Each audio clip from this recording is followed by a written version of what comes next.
my question is how do I explain or use the Bible to explain to people that look at evolution to be the truth? Well, I'm glad you asked that question because I want to send you a DVD called Evolution versus God. And in this DVD, a couple of people that we know that we've had here on the program, Ray Comfort and Kurt Cameron, go on to the UCLA campus as well as USC and begin to talk to the teachers teaching evolution, asking them questions about their ideas. And they melt down because they don't have answers when it really comes down to it. Their solution to any anomaly in evolutionary thinking is just throw billions of years at it, and somehow that magically makes it happen. Well, that doesn't make it happen because there's other things that limit how old our world is, like the diameter of the sun. They've been measuring since 1850. If you go back the billions of years they need for evolution, you got the diameter of the sun out by Mars. So it's impossible. And so these are the things. Now, it's interesting, in the book of Proverbs, it says the eye and the ear, God made both of them. These are two stark anomalies in the evolutionary chain, because you'd have to have an eyelid, you'd have to have an eyeball, you'd have to have a lens form, you'd have to have an optic nerve, you would have to have receptors in the brain to understand what the eyeball is seeing. You would have to have tear ducts. You'd have to have all these things form exactly at the same time. Impossible. Same with an ear, the ear canal, the anvil, the hammer inside your ear, the receptors going to the brain to interpret what that nerve is sending that message of sound to the brain. What does it mean? There's no way. And so it's impossible. Now, when we go back to DNA, now, evolution is not science. It's a religion, pure and simple. There's no other way around it. There's no proof for it. There's no transitory or transitional life forms, living or fossilized. There's no horses becoming giraffes. There's no cats, dogs becoming cats, or whatever, whichever way you want to look at it. It's not there. Darwin himself said this was the big problem in his entire theory, is there were no fossilized living or examples of evolution.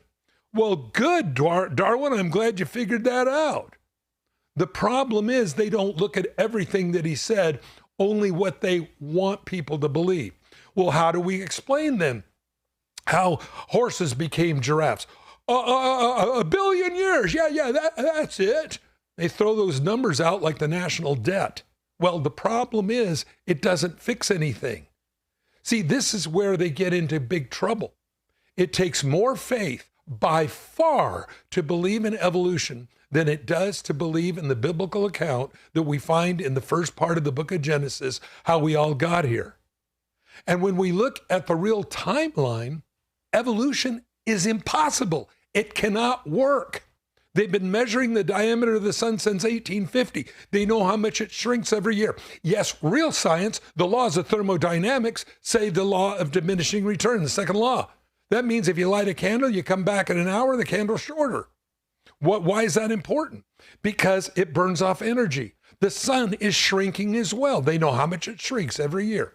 You go back the billions of years they need. Again, as I said before, you go back the billions of years they need for this magic of evolution to happen. Well, the diameter of the sun, the earth is engulfed in the sun. No time for anything to evolve. The moon moves away from the earth a couple of inches every year. They know this. If you go back millions of years for evolution, you've got the moon orbiting the earth at 12 foot off the ground. There's no time for dinosaurs to evolve, at least not very tall ones. These are the problems. They don't want to tell the truth in college. They don't tell kids the truth in school about this. It's the biggest crock of baloney that's ever been invented, because there are real laws, real science, like the laws of thermodynamics, that completely disprove that. Then you enter the DNA. When a horse mates with a donkey, you get a mule, but it's sterile. It doesn't transmutate. And this is the problem. Of course, there's going to be big horses and small horses. There's going to be big dogs and small dogs. But a horse is a horse, of course, of course. And this is something that for some reason, in all their wonderment, evolution is not science. It's nothing more than a religion based upon nothing. Sounds like a Seinfeld episode. But that's all it is. A religion based on nothing. There's no facts for it. And they know it. But they won't admit it because they hate God. And that's why you have this. I hope that helps. John, any last thoughts? I think you covered it, brother. Hey, if you can handle Genesis 1:1, in the beginning, God created the heavens and the earth. The rest is easy. Bible. Yeah, just get to that.